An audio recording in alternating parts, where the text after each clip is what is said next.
Por isso que o meu conselho é o seguinte: se falarem para você, faça uma esterectomia, busque uma segunda, terceira, quarta opinião. Fundamental. Antes de você falar, ok, vamos marcar a cirurgia. Eu acho que em toda cirurgia é bom que a gente busque um outro médico, não duvidando daquele médico que pode estar com você há muito tempo, mas simplesmente um direito que todo paciente tem de ter uma segunda e terceira opinião. É importante salientar que a medicina é uma disciplina que evolui constantemente. Todo dia nós temos novas ferramentas, novas tecnologias, novas oportunidades. E por isso a gente tem que estar permanentemente atualizado.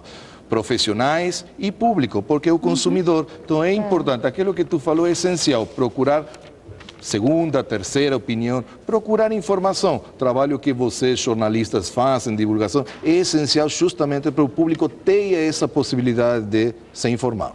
Chegou outra dúvida aqui, da Jane, era o seguinte: gostaria de saber se quem já fez uma miomectomia, videolaparoscópia e apêndice supurada pode fazer outros tipos de tratamento só para retirar os miomas, sem tirar o útero, pois gostaria ainda de engravidar. Tenho 35 anos, sou casada há 9 anos e nunca tive filhos, porque tenho endometriose avançada. Ok, a pergunta dela é um pouquinho Bem mais complexa, né? Mas assim, vamos a tentar respondê-la por partes para não nos evadir, digamos, da resposta e dar pelo menos um esclarecimento.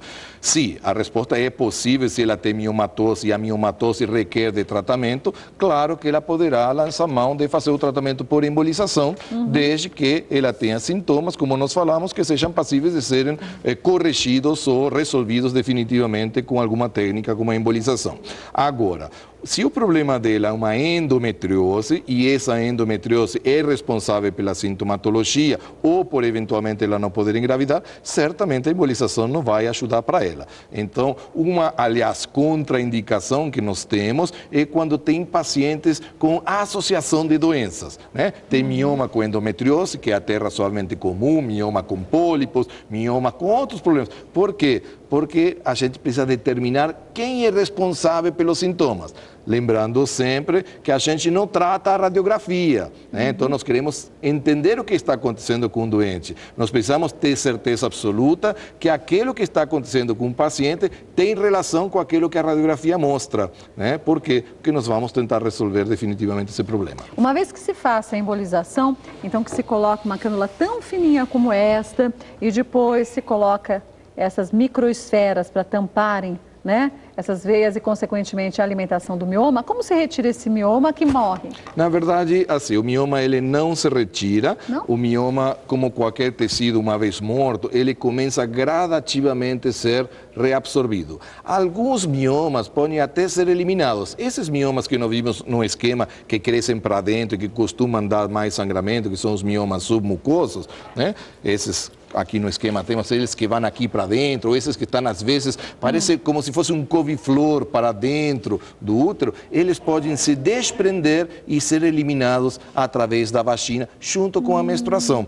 Na maioria das vezes, esse é um fenômeno absolutamente imperceptível pela mulher. É muito interessante, porque faz o procedimento, a gente acompanha habitualmente com exames de imagem, especificamente nós acompanhamos as pacientes com um exame chamado ressonância magnética, e quando faz o controle, percebemos que sumiram os miomas. Mas mesmo aqueles miomas bem grandes que chegam a 2, 3 quilos? Independentemente do tamanho, quando eles estão para dentro, aí não tem uma possibilidade de que, mesmo que não totalmente, parcialmente ele seja eliminado.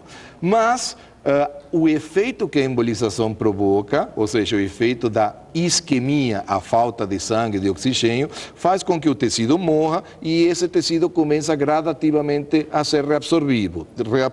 De tal forma que, depois de 3 meses, que é o período protocolar de acompanhamento, esses miomas geralmente estão na metade do tamanho que originalmente estavam. Em 3 meses só?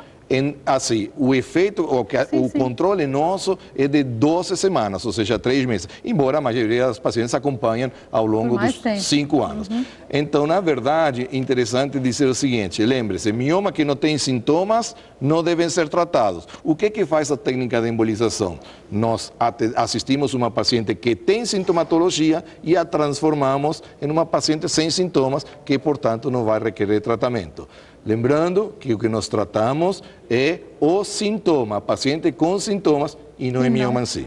Outra dúvida que chegou, a última de hoje, não que não tenha mais perguntas, mas o nosso tempo está acabando, é a Dani. Dani tem 23 anos e há 1 ano descobriu que tem mioma e ela quer saber se ele poderá deixá-la infértil, porque ela quer engravidar depois dos 30 anos. Trato cuidadosamente, fazendo exames regularmente e meu médico ainda não indicou tratamento nem cirurgia. Ele diz que se o mioma não está crescendo, ela não precisa tratar. Isso realmente é possível e correto?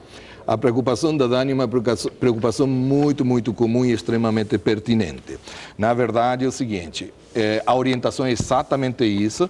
A relação que existe entre a presença de mioma e a infertilidade não é uma relação muito direta.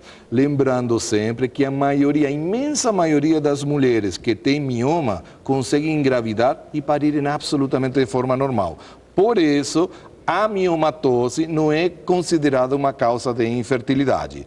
Né? Lembrando que a infertilidade, quando existe, é um problema do casal. Né? Às vezes a mulher casa, tenta engravidar durante 3, 4 anos, não consegue, faz um ultrassom e descobre o mioma. E já, coitado, joga toda a culpa no mioma. E às vezes nem investigaram o parceiro. E às vezes o problema pode estar no parceiro. Então a infertilidade, sempre que existe, é uma questão do casal. No caso dela, exatamente essa orientação, só fazer acompanhamento. Por quê? Porque ela ainda nunca tentou engravidar, então nós desconhecemos o potencial de fertilidade dela. Como vamos a tratar um problema que nem sabemos se ela tem? Né? Imagina, o pior que pode acontecer é fazer um tratamento e nessa tentativa de fazer o tratamento, aí sim comprometer definitivamente a fertilidade dela. Então a orientação é perfeita, é isso mesmo, ela é jovem, 23 anos, precisa acompanhar, se em algum momento crescer consideravelmente ou ela tiver sintomatologia, ela então será passível de fazer tratamento. Se ela tentar engravidar,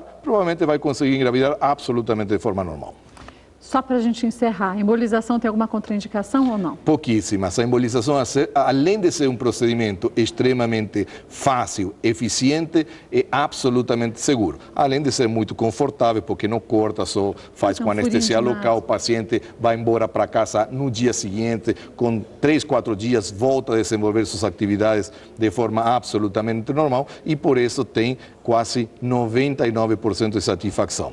Contraindicações, aquilo que nós falamos, quando temos pacientes que eventualmente têm uma associação de doenças, obviamente nós não podemos oferecer a embolização nem o tratamento para todas elas. Então, a gente precisa determinar. Pacientes que têm infecções latentes, vigentes durante o procedimento, elas seguramente não são passíveis para fazer esse tratamento. Pacientes que têm alergia, nós utilizamos contraste para justamente fazer imagens e ver as artérias, né, fazer radiografias, então elas também eventualmente poderão não ser boas candidatas para fazer embolização. Mas de forma geral, a maioria das mulheres que têm mioma, que são mulheres absolutamente sadias, muitas delas entram no hospital pela primeira vez, só para tratar do mioma. Talvez se entraram foi para ter um filho ou 2, né? Então, são pacientes absolutamente normais. Doutor Nestor, que é radiologista intervencionista, volta mais vezes ao programa. Queria agradecer demais a sua participação. Agradeço. As explicações foram ótimas. Lhe espero mais vezes, viu? Fico à disposição. Mesmo. Olha, viu só o quanto que a medicina evolui a cada hora, não diria nem a cada dia. Se a gente pegasse num dia tudo que os cientistas descobrem, a gente ficaria enlouquecida. Graças a Deus, né? Essa é a evolução.